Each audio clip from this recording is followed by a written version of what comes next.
Good morning, ladies and gentlemen. I would like to welcome our panelists. I'm very happy to see so many of you today, given the circumstances.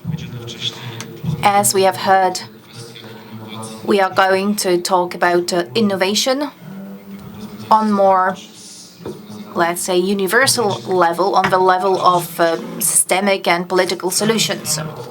But first and foremost, I would like to start with a diagnosis. What is the situation of cybersecurity in Poland?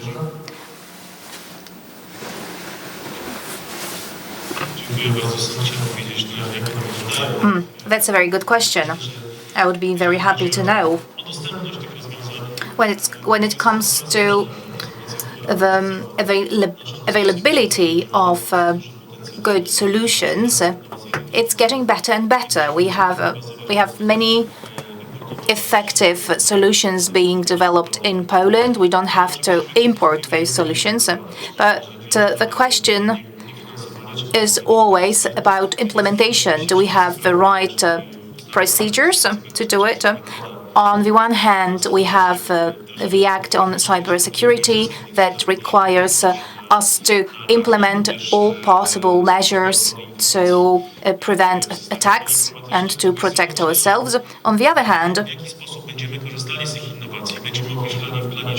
I guess we need a roadmap for implementation to know how these measures and systems are going to be introduced.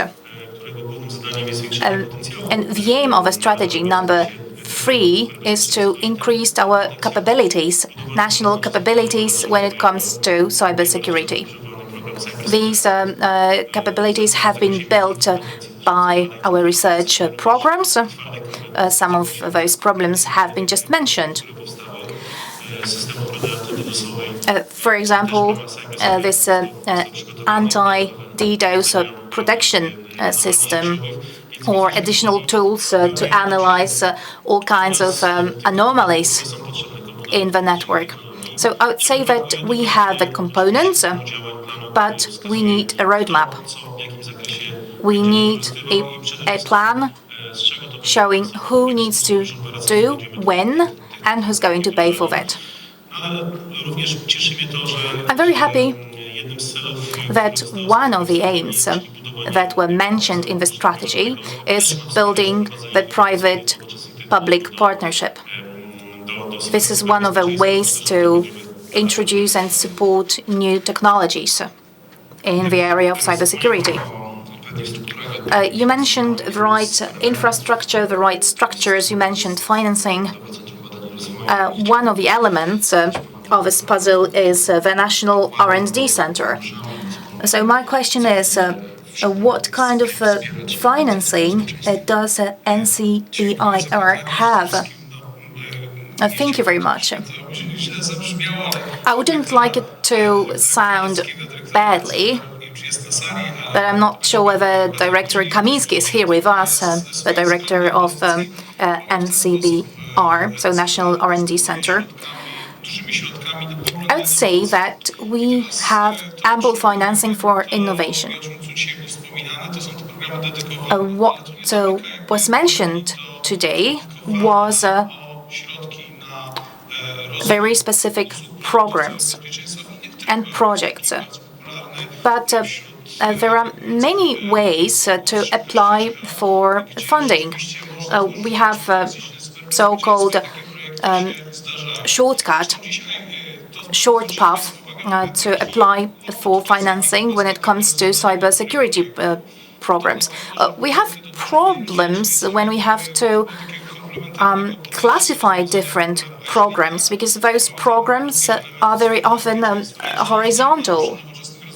And in many of those programs, you can find this cybersecurity element.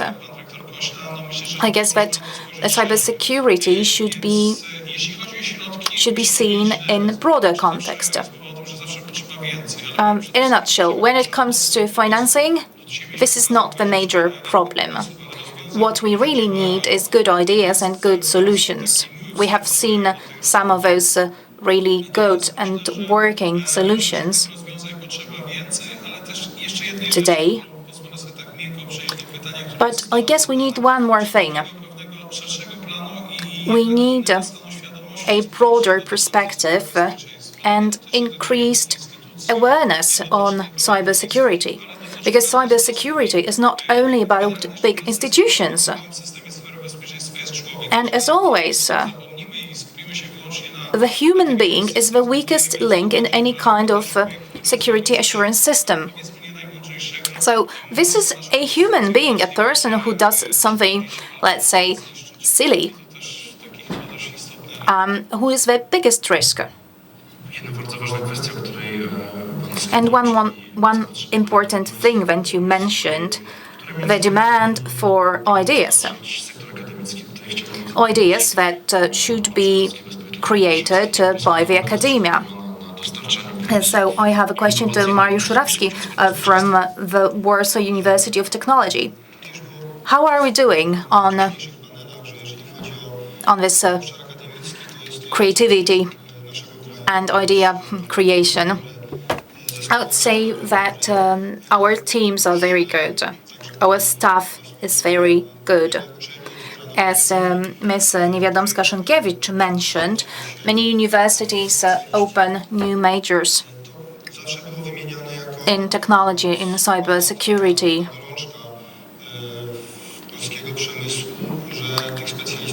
We often heard that Polish industry lacks specialists. This is corroborated by research. In many companies, cybersecurity teams are small and underinvested. So universities are trying to catch up in this respect. But talking about solutions and ideas, I think that our universities, Polish universities, have always been good at it.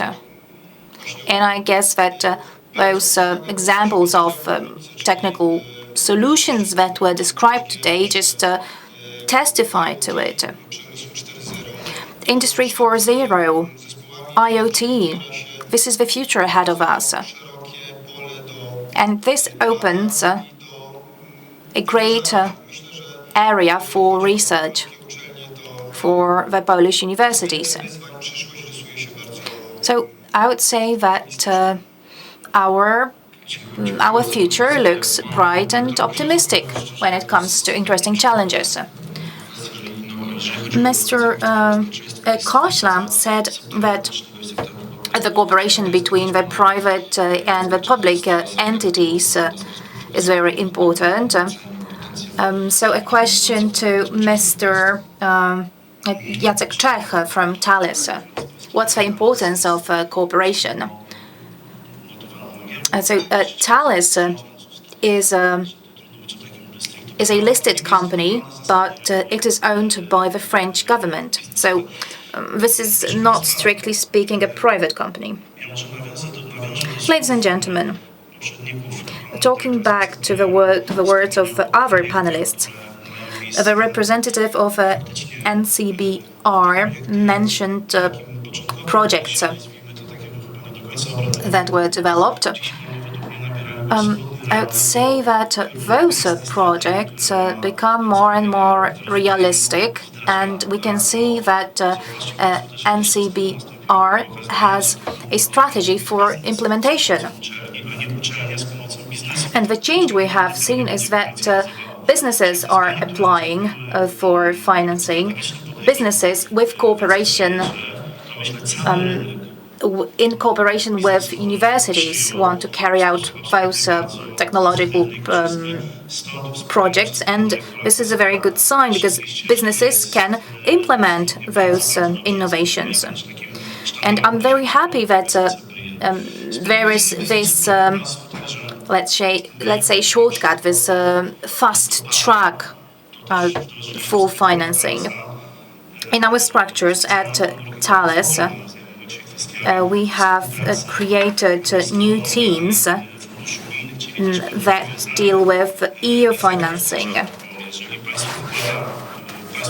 Another thing that we have to remember is that when a state finances a project, The impact is seen in business, but not only in business.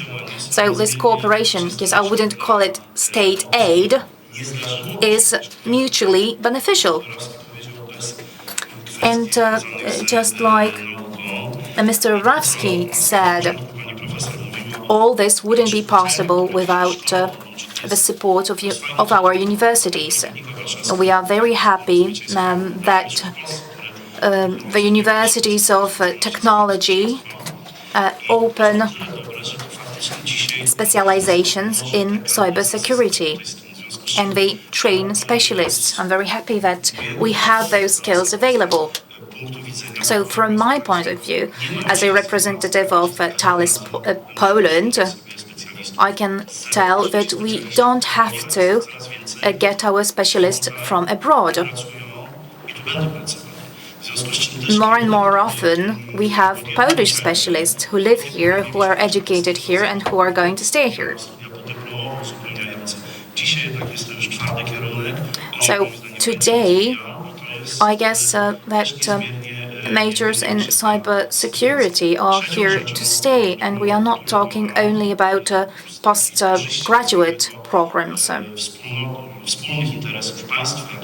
Another thing, when it comes to benefits from a private and public cooperation, is that I would say that we perceive the benefits of this kind of cooperation. Let's look at NASC and their activities. They cooperate closely with business. Together with the representative of the Ministry of Digitization, Mr. Kosla, we participated in a meeting with President of France, with the President of France, with Emmanuel Macron. So I would say that the cooperation as of now is real. It's not only about talking, it's not declarative. This cooperation is going on, and it's going in the right direction. How to use innovation in cybersecurity? I guess that this question should be addressed to a person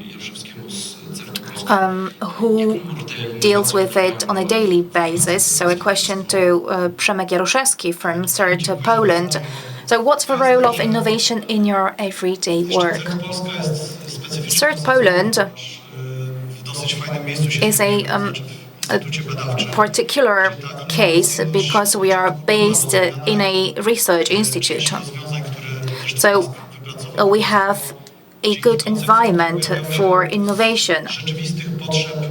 We created our innovations as a response to the needs, our needs or that of our surroundings. Many solutions that we use were created, just as I said, as a response to our demand. We needed more automation. We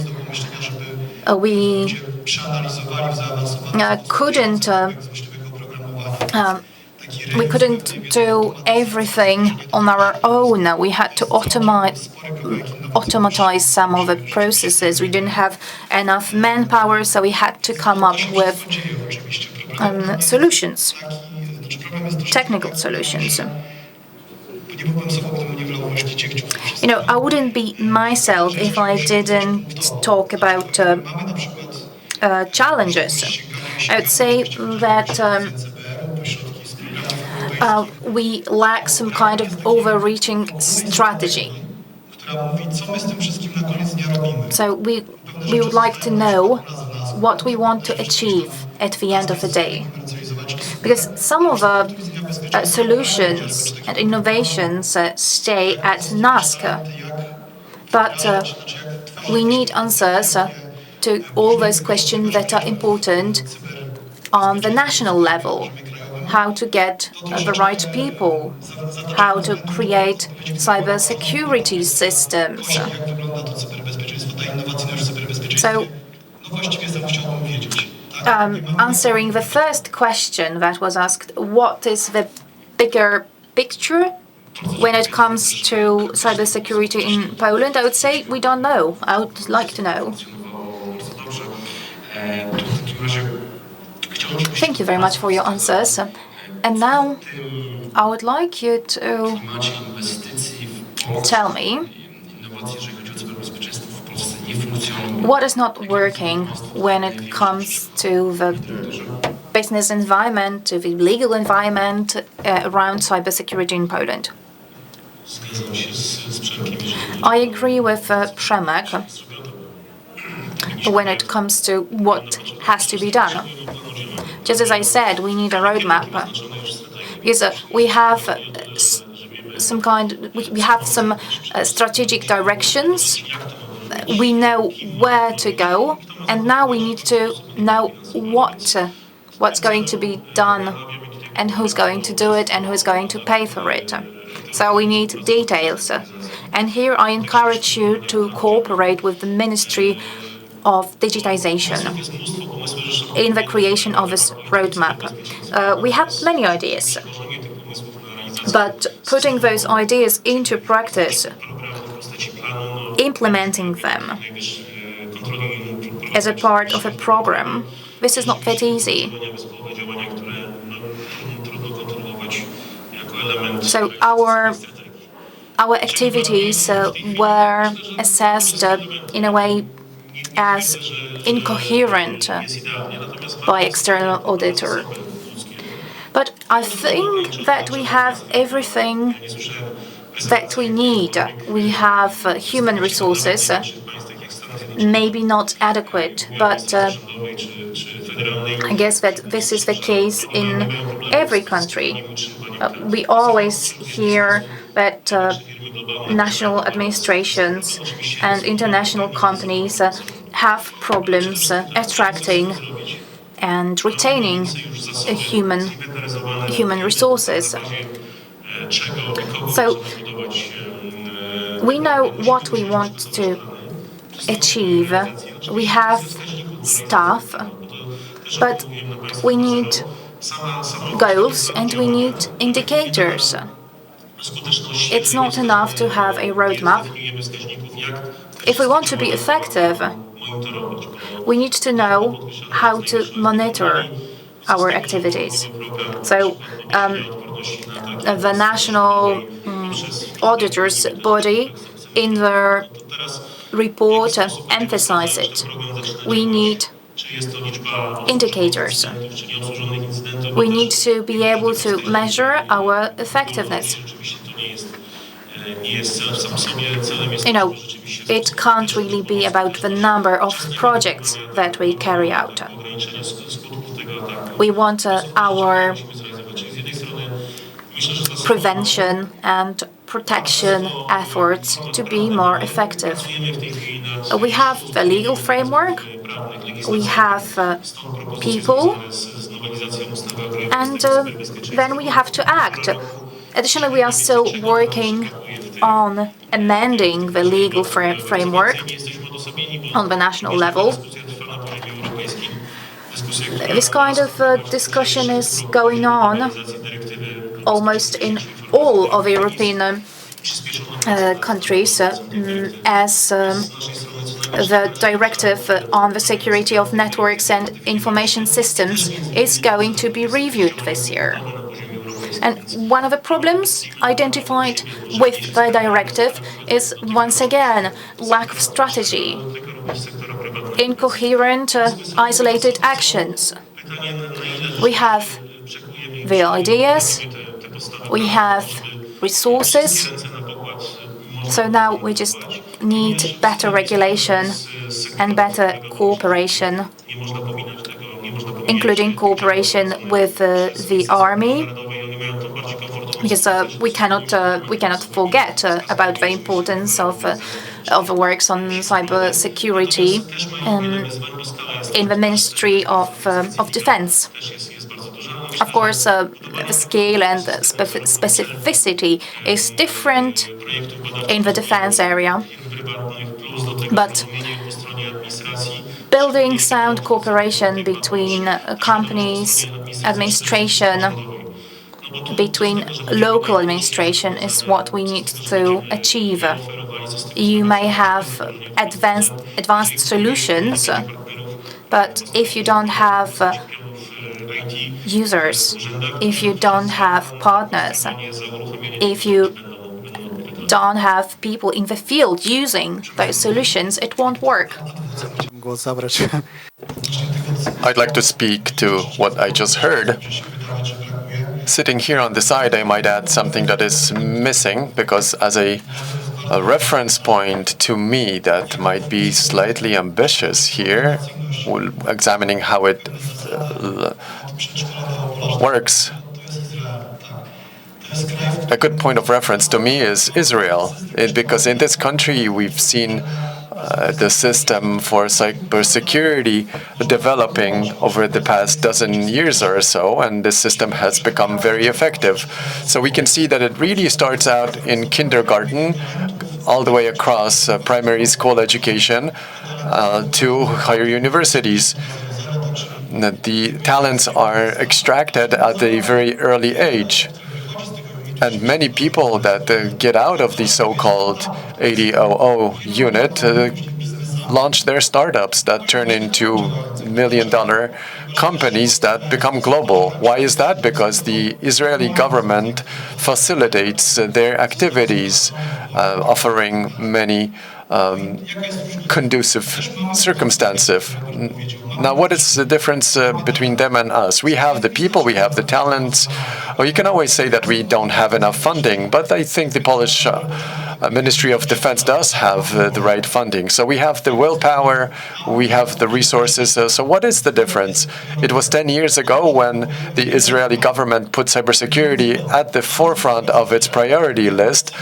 They decided to create a cyber powerhouse out of Israel. So they set their priorities straight 10 years ago. And what followed was the cooperation of different governmental departments. And we are not speaking in one voice. We need to see different ministers and ministries cooperate, from the Ministry of Defense to other ministries, so that the funding is earmarked the right way and all of the all the pieces of the puzzle fall into one category. I do agree.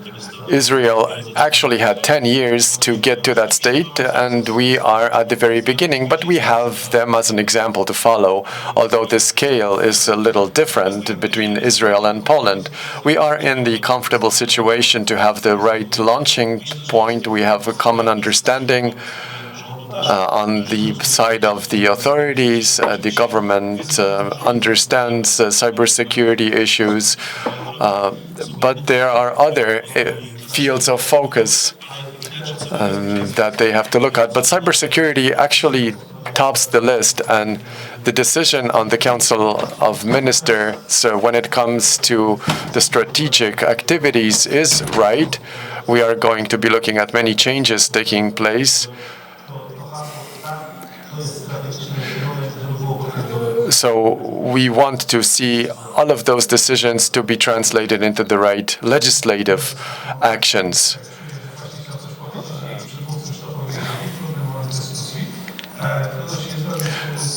It would be difficult not to agree with what Mr. Przemek and Mr. Roberts said. The Israeli example, it can be used as a point of reference for us.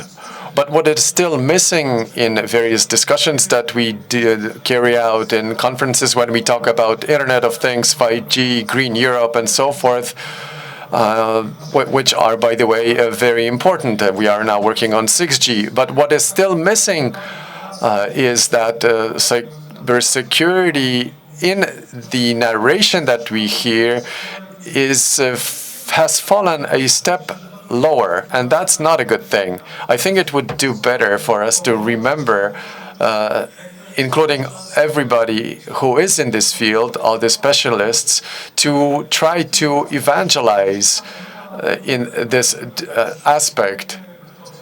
We talk a lot about cybersecurity, we talk about protecting systems, we are talking about defense, and that's a good thing.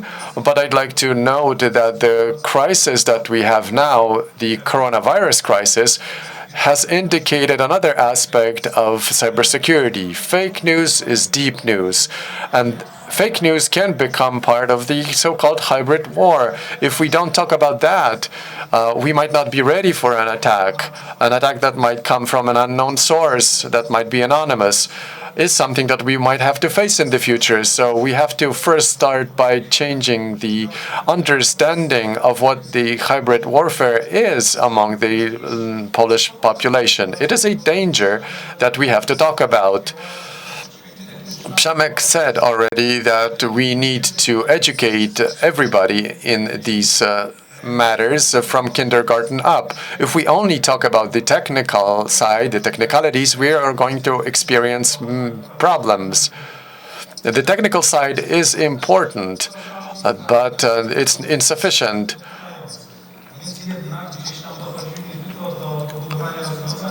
So we have to, on the one hand, look on the side of technical solution, and on the other hand, we have to look at educating. Without raising the public's awareness, without educating, without the operational plan that my previous speaker talked about, we are going to have problems. Let me add one more thing to the discussion. Looking through the lens of various barriers that need to be still overcome, NASK is focused on engineering. NASK produces technical solutions, generally speaking. But looking at the entirety of the process, the engineering side constitutes maybe 30, maybe 40% of the so-called cybersecurity. When we look at the Cybersecurity Act, it talks about the legalities, the organizational side is brought up, the human factor is discussed. So we have to take a broader picture than just looking at the engineering side. It might be inconsistent if we do that. Another thing that I might be concerned of has to do not only with Poland, but with other countries, because when we talk about cybersecurity, there are no boundaries, no limits, is responsibility and accountability. What do I mean by responsibility? Whenever you're responsible for the operations of any company, any one you can think of, if I start off by focusing on the umbrella term of compliance, then myself representing such a company is going to focus on compliance too much. Let me quote an example that comes from one of the Polish institutes that was brought to the table on a technical dialogue on when the Cybersecurity Act was prepared. The institute started posing some demands regarding the know-how of the involved entities, that these demands could not be met. It had to do with compliance, assuming that a given company met all the requirements, it could not have met the compliance demands.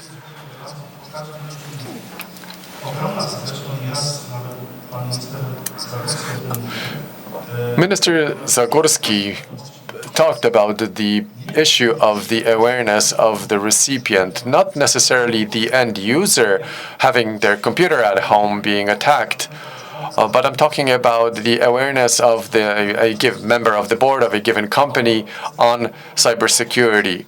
The GDPR is somehow on the sidelines when we talk about cybersecurity.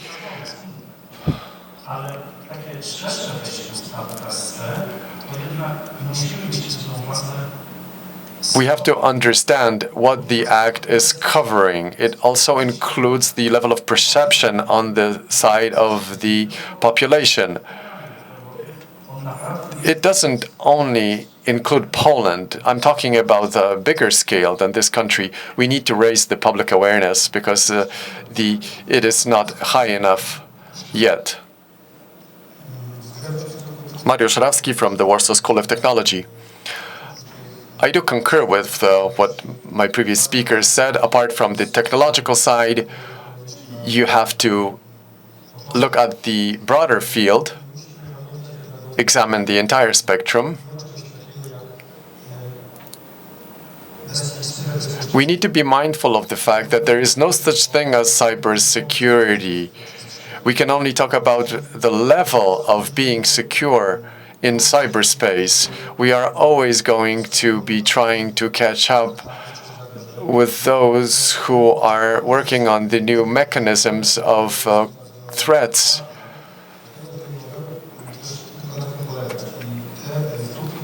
We have to understand the technicalities, but we can't rely on them 100%.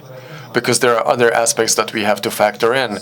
We need to sometimes look at a broader scope and become more proactive, open doors for new innovation that can mitigate the issue of not having enough manpower when it comes to specialists, when it comes to people not being knowledgeable enough. It will foster the atmosphere for better innovation. With that in mind and looking at the future, we have to understand that we need to raise the level of security. And when we do that, it will create many opportunities for Poland in deploying the potential that we have within our country. We have many very good and knowledgeable IT-savvy specialists. So we are not only thinking about improving what has already been created by others, but we can and should be thinking about developing new solutions from scratch, because this is where we have the strongest potential. This is our strong suit. So let's cover, when thinking about these aspects, all entities that are in the field of cybersecurity. When we look at the international rankings for innovation, Poland is at the bottom of the list.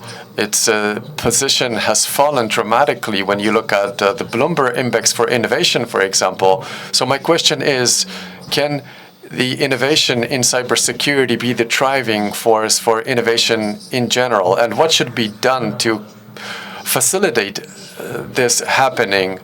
Maybe we could focus on startups more, but this is another issue that we could dedicate a different panel to. So let's try to answer this question in closing.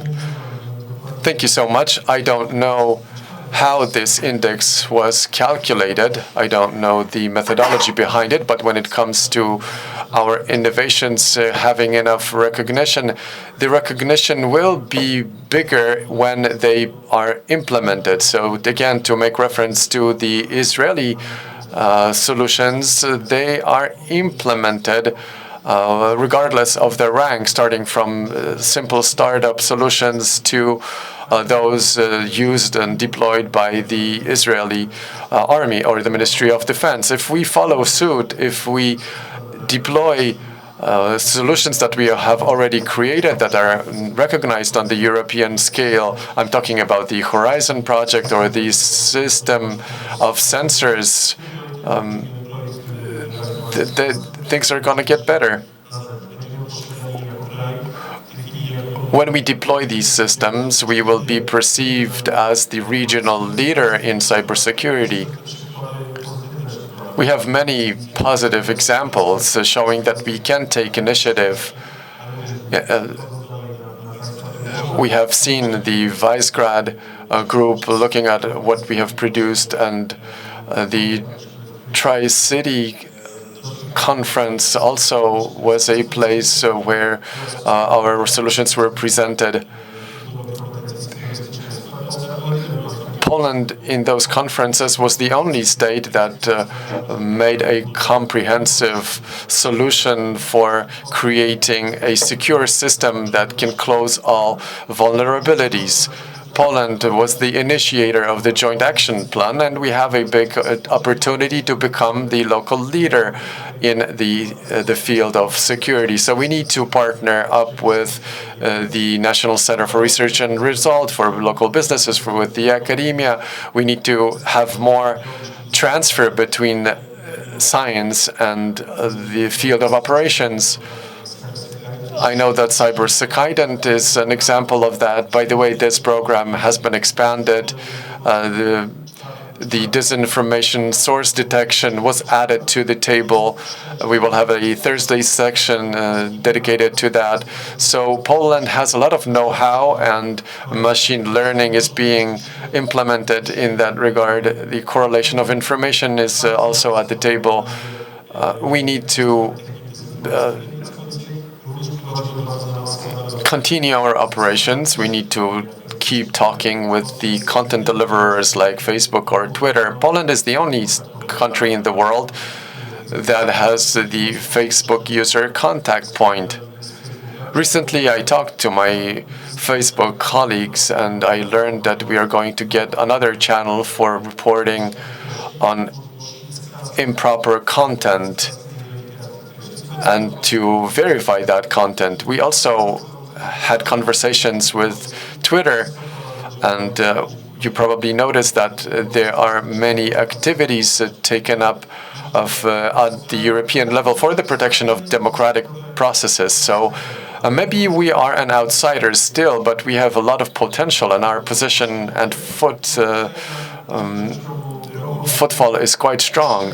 So I think that within the next 2 or 3 years, we're going to see a lot of change when it comes to the field of innovations in cybersecurity.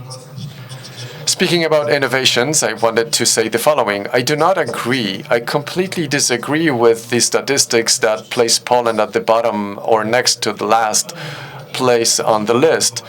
Some time ago, Wally Ollie's, a person who is no longer alive, worked to promote Poland. He worked on that, and within 6 months he coined the term creative tension.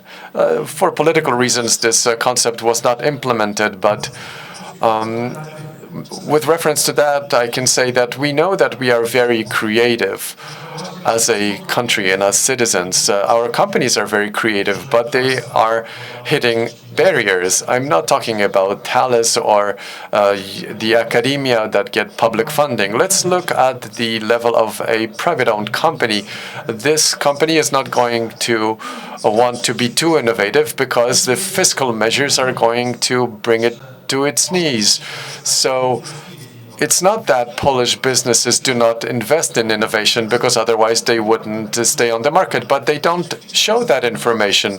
And when they don't do that, this information makes it so that we are very low in the rankings. And it's been like that for the past 15 years or so. It's not a question of a year or two in the past. The funding that goes into investment is not reported broadly enough, and the Polish taxing authorities are also not making it easy for companies to prosper in this environment. I will agree with Robert.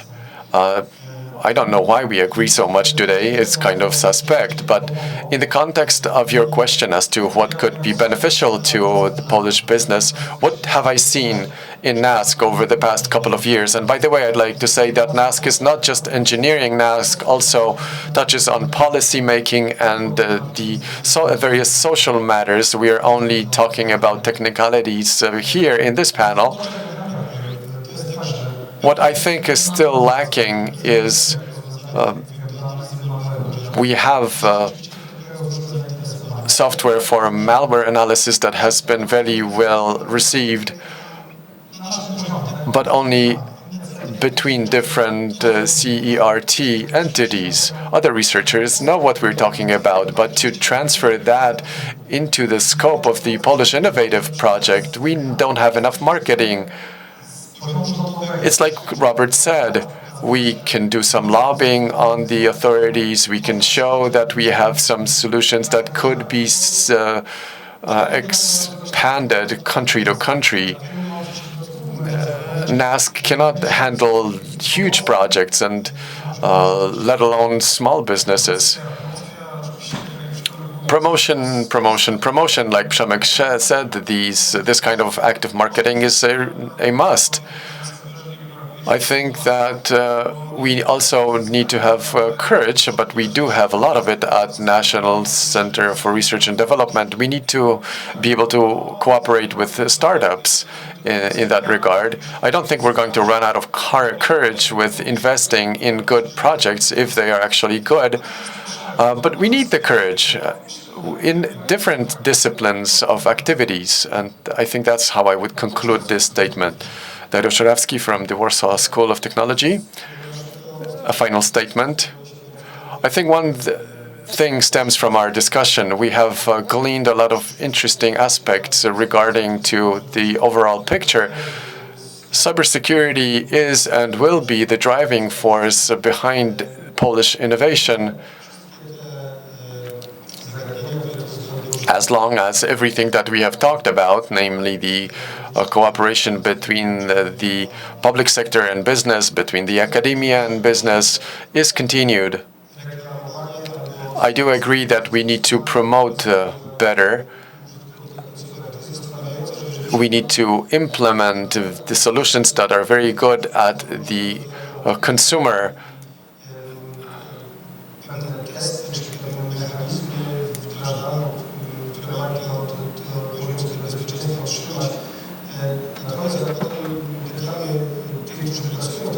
Audits say that various cybersecurity solutions should be working, but when we go on site, we see that they don't meet the expectations as had been anticipated.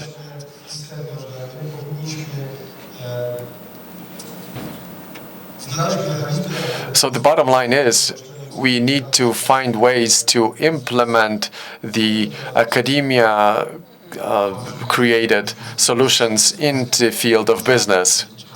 Thank you so much for your participation. Thank you, panel, for your contribution. And I want to thank you, ladies and gentlemen, for bearing with us throughout our interesting debate.